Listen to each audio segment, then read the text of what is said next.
Welcome to the Manhattan Holistic Chamber of Commerce. Hello. Welcome to the Manhattan Holistic Chamber of Commerce program. I'm Michelle Risa, the president, and I'd like to introduce you to my wonderful vice president, Carissa Brennan. Hello, Carissa. Hi, Michelle. Thank you for doing this with me. It's always a pleasure doing anything with you. So what we really have in store a wonderful program. We've decided to address these very challenging times where not only are we, but we're finding so many people experiencing a great deal of fear. So we want to dedicate this program, and we hope all of what we're going to share will be helpful. Very briefly, just a bit about me. I am professionally certified as a conscious business change agent, working with companies, helping them change from senior management and throughout their organization, as well as beyond their corporate walls, and working privately with individuals and CEOs to again help them make this shift. If you like, do you want to say a little bit about yourself? Sure. Thank you. I'm primarily an online psychotherapist. My company is called Cloud Counseling. So the cloud beating the internet, and my goal is to make therapy as accessible as humanly possible. And she does that wonderfully. Thank you. Yeah. All right, so we're going to start with a story. And I'm sorry, before I start my story, if you would like to contact us with any questions, any way we can help and support you, we would like you to know our email is holistichelp4you, and it's HOLISTIC, help, HELP, the number 4 and the letter U, Holistic Help for You. So please feel free to contact us. And you can contact us by email at holistichealp4you@yahoo.com, or you can tag us on Twitter. Thank you. All right, here's our story. So, what would Hercules be without challenges? And the answer is rolling over and going back to bed. Let me explain. So, what would have become of Hercules, do you think, if there had been no lion, no hydra, stag, or boar, and no savage criminals to rid the world of? What would he have done in the absence of such challenges? Obviously, we would have just rolled over in bed and gone back to sleep. So by snoring his life away in luxury and comfort, he would have never developed into the mighty Hercules. And even if he had, what good would it have done him? What would it have been the use of those incredible arms and physique, that noble soul, without crises or conditions to stir him into action? He needed those challenges to develop his noble soul. And of course, so do we. Knowing this, why do we resist and complain about every challenge? We're told, we'll maneuver this. We're told that the wise person doesn't. The wise ones scream, "Bring it on," to their challenges, knowing that their infinite potential exists on the other side of whatever is currently freaking them out at the moment. Cultivating that sense of presence, calm, and courage in the midst of an engaged life is essentially what our life is about and what it offers us. And so, ask yourself, if I didn't learn these things in order to demonstrate them in practice, what did I learn them for? It's important to calm that old brain part, the amygdala, and not let fear drive the show if you want to make a significant difference in the world, and if you want to live a happy life. The key to doing that, as the latest neuroscientists say, and cognitive scientists, is to try this inner dialogue. Here we go. From, oh my God, why is this happening to me? To, nice, calm, deep breath. Awesome. Awesome challenge. So seeing it as an opportunity. Yes, this is good. Let's pull all that stuff we've been studying into practice. How can I bring my best self to the situation and get a little stronger by meeting this challenge head on? Okay, time to do that. Let's go. We're mastering the art of living with virtue and actualizing our potential. Beautiful. Imagine if we changed our inner dialogue to that.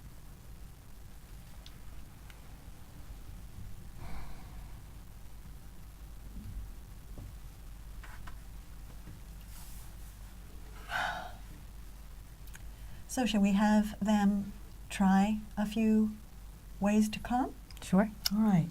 So we were talking about a breath, and let's just do that. It's called a coherent heart breath. All it requires is that the amount of time that we inhale is the same amount of time it takes for us to exhale, right? So if it takes 4 or 3 counts to inhale, we just want to exhale the same amount of time. So here we go. So inhale, and please exhale.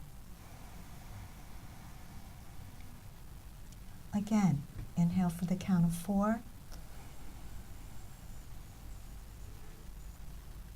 and exhale. One more time.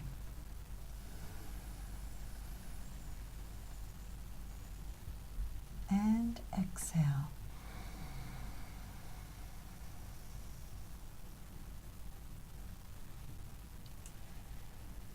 And that might have been about 60 seconds. That's what the latest neuroscience suggests, that all we need is 60 seconds to make this shift to that calmer place. And who doesn't have 60 seconds?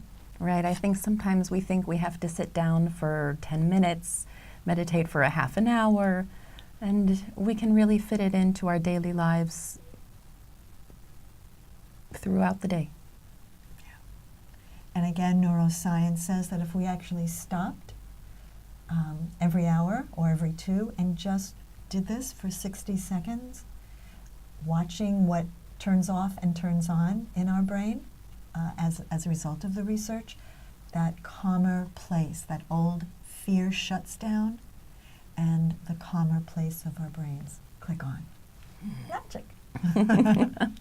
So, what tip do you have for everyone? Well, my first tip today for taking care of ourselves is to sleep. Get about 8 hours of sleep. For some people, you might need a little bit more, for some maybe a little bit less, but to get a solid good night's sleep, to maybe have a sleep regimen before you go to sleep so that you can go to bed the same time each night. Yeah, very important. I'm going to add a very simple one as well, since we all sleep, we also drink, is to stay hydrated and make sure, again, in this time that I'm going to use this word, on fire, right? Fear is fire. That a good way to address that fire that we're all feeling is to drink water. Makes sense, right? So let me add that tip. And since water and air are kind of natural resources, I'll also say, think about connecting to nature, right? Think about maybe taking a walk in a park or just being near plants. I have a lot of plants and trees in my house, so I really feel connected to them throughout my day. And it's been shown also that having plants in your environment are very helpful to keeping us feeling calmer and happier. Mm-hmm. Absolutely. Something we can also do, maybe with a friend, If you wanted to check in with a friend, maybe one day a week to provide some support, that might be during your walk. It might be a nice time to get together and to go for a walk. You get to, what do they say, kill two birds with one stone. Right, we're always so busy, we always, right, don't have enough time, so thank you for putting those together. And I'm going to say, as you're taking that walk, I'll add another one, smile. Again, neuroscience suggests that when we smile, there are different parts of our brain firing. It's the happy part of our brain. And when we smile, we literally are making our brain and the rest of us happy. So now we have another at the same time, right? Walking, calling, and smiling to get us feeling better. Well, going along with that, we can smile, we can walk with friends, to surround ourselves with uplifting activities, whether that's reading your favorite book or watching your favorite movie. It's incredible to just maybe take a time out, not always be watching the news, just get back into your favorite book. It can be really wonderful. Yeah, shifting the energy. I will, since this is what I love to do, add for people to consider meditation. It's a lot easier and more subtle than you think. Just the breath we took is a form of meditation. So let not the idea, and this is not the intention, to clear your mind of all your thoughts. It's not, it's just to breathe and be with you. So if you can embrace that activity as just some quality time with you, that may be, that not may be, it will be truly a gift for yourself. I'll quickly, we'll do some no days. We discussed no days, so I'm going to say a no bad fat day to a good fat day. And we all know what bad fats are, like chips, but a good fat, my favorite is avocado. I love avocado. Right? It's my daily, it's on my daily menu. Any good no's that you would suggest people have? A no alcohol day. That can really give you some quality time with yourself. Yeah. And I'll suggest, while we're talking about eating or drinking, to do a day of no animals, eating no animals. Our digestive system really performs differently when we're eating plants and vegetables and whole grains. And it is just really the energy moving from animals to plants is astounding. And I think we have time for one more. A no news day. Not always reading every article that comes out about this decision or this being signed, or it's nice to not to live in ignorance or under a rock, but just to take some time to free yourselves from that stress. Your body won't be creating the stress hormone, which happens when we're reading difficult or even violent, upsetting articles. And so to give your body some relief from that. Yeah. And again, we're not advocating not being in touch. And actually this will bring us a good segue into our next component, which is how can we take action when we're concerned about the events of our day and stay in that place of peace. So, I'm going to suggest that we look at telling them, let me word it this way, how to, and so I want you so in the shot. It's not happening. Okay, so thank you. Thank you. So what I was trying to say is what we're advocating is for you to not be against anything as you look to find a cause that resonates with your heart. And maybe I'll reverse how I said that. Find a cause that resonates with your heart and not be against anything. And the reason I'm saying that is we know how the brain works, right? If I'm against war, let's use that as an example, our brain really picks up war more than the against. Right. So we're really advocating for war, our mind thinks. But when we are advocating for peace, that's when we're really creating that type of outcome. So more focusing on being pro-rights, pro-life, pro-acceptance versus anti. Exactly. Beautiful. And so we'll give you some, I made a little list, if I can share some, just as Sure. Carissa was We saying. all need ideas on. Right? So being pro-free speech or pro-women's rights or pro-human rights or pro-civil rights, pro-animal rights, pro-health care, yes? I know that's can be contentious, but, well, all of them can be contentious, but we can want all of us to be healthy. Right. All of us to be healthy. Safe and healthy food, so being pro a safe, healthy food system, agricultural system. Clean air, clean water, which brings me to things like rainforests. Advocating for the very precious role that rainforests play on our planet. And plants, goodness. For every breath we take, they give us one back. They're converting our CO2 to oxygen. Just a few more ideas is to be speaking about good paying jobs,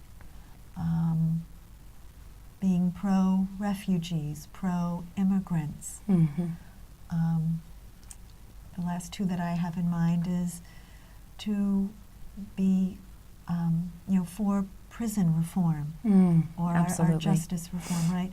Because we know there are a lot of unjust results happening in our courts. Understandably, they're obviously conducted by humans, and so we just need to modify it and fix it so that it's actually coming out with more just results for people.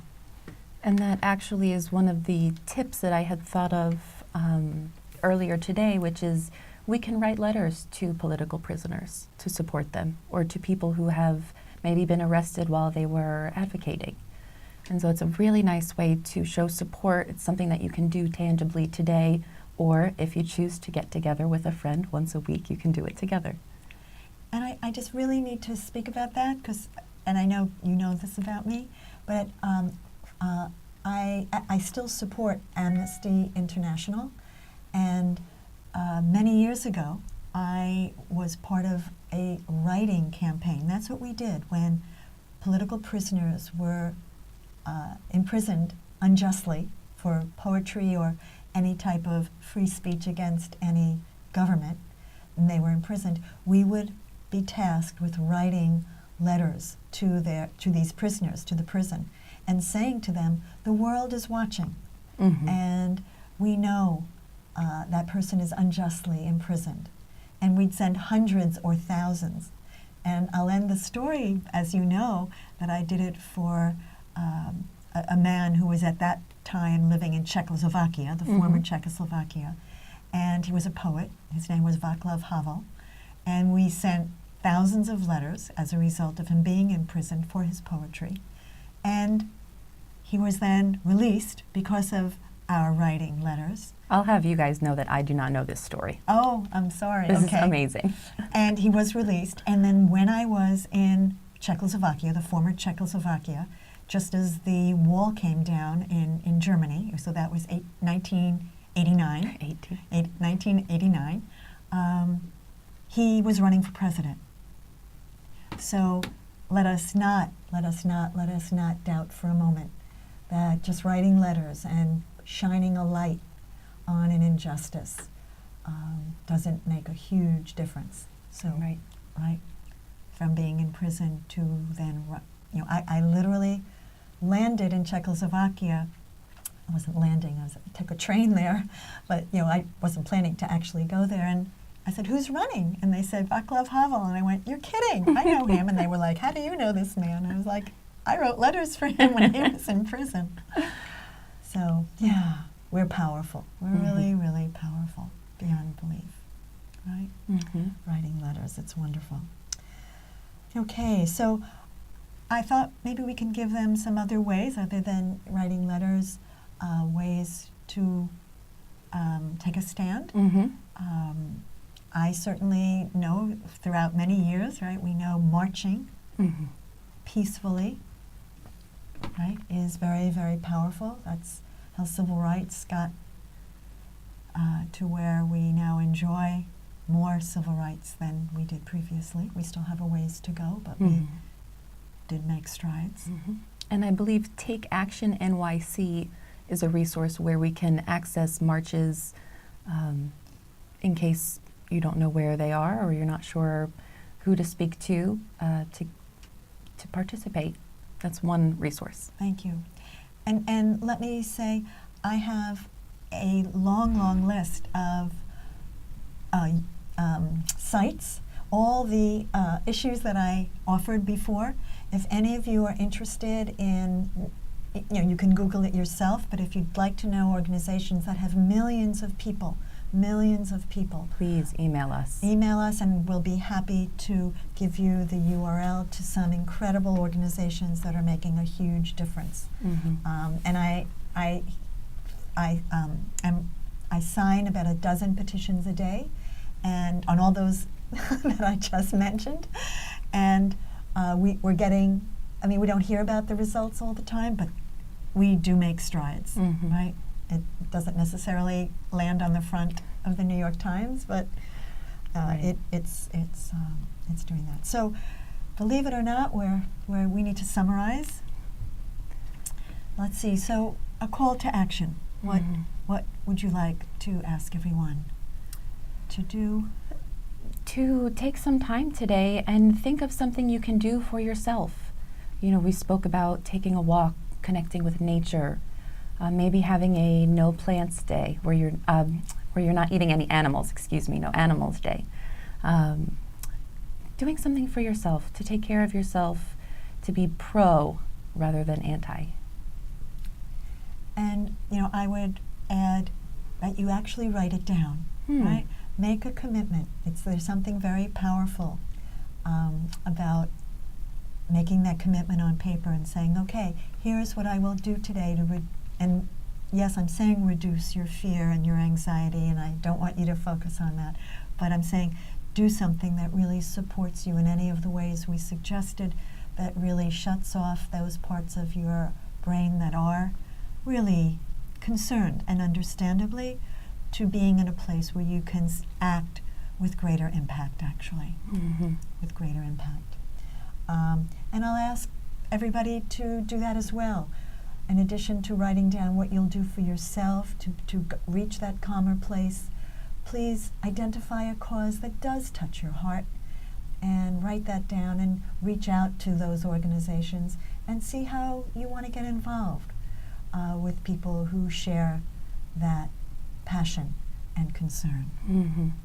So just a few more thoughts about this, what I'm calling a call to action, which is another way, actually, I find it, for me, it's setting an intention. There's something just so powerful about declaring not only to myself, but to the universe. And I write this down every day, the successes that I want to enjoy and the obstacles that may be in my way and how I see getting around them. And I know we may think, well, what's that going to do? Again, research shows that when we set those strong intentions with real resolve, I'm saying, well, maybe it will, maybe it won't, no, but we're saying, no, this is how I want to show up, and here's the difference I want to make. We really then can come from a very positive place and make a huge impact. Right. And even if we don't actually get to do what we had intended to do, it's still planting that seed so that in the future it will happen. the resources that we need will come to us and fruition. Yeah, and I want to then underscore that wonderful gift you just gave, which is it may not happen exactly in the time frame that you thought it should, but it will. Mm-hmm. It requires a degree of patience and trust. But again, all those who we call quote-unquote successful use this very same formula Yes. of clear setting of intention and vision, and not being so attached to exactly how it unfolds. Mm-hmm. You know, time and space may not be as we thought. So, right. So, again, the email is you're better at this than I am. Our email is holistichealth, the number 4 and the letter U, at yahoo.com. So again, holistichealth4u@yahoo.com. And if you'd like to learn more about the chamber, we you can check our website at www.holisticchamberofcommerce.com/Manhattan, the letter M and the letter T. So thank you so much for joining us. Thank you, Carissa, for doing this with me. Thank you for having me. It's been a wonderful pleasure having you with us, and we look forward to seeing you again very soon. Bye.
If you're ready to create a financially sustainable and rewarding practice while increasing satisfaction for both you and your clients, come to our next meeting and experience it firsthand. For details, go to holisticchamberofcommerce.com/ManhattanMT.